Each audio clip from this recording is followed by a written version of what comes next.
Adopt Me. Cute, guys, oh. Cute siya.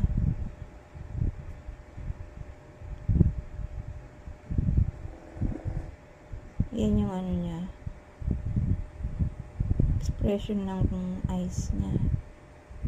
Pwedeng nababago yan, guys. Iikot siya sa loob.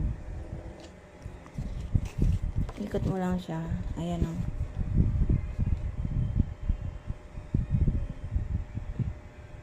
Tanggalin mo lang siya, tapos ikot mo kung anong gusto mo. Merong ganyan, oh.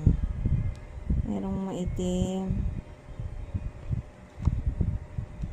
Yan yung cute, eh.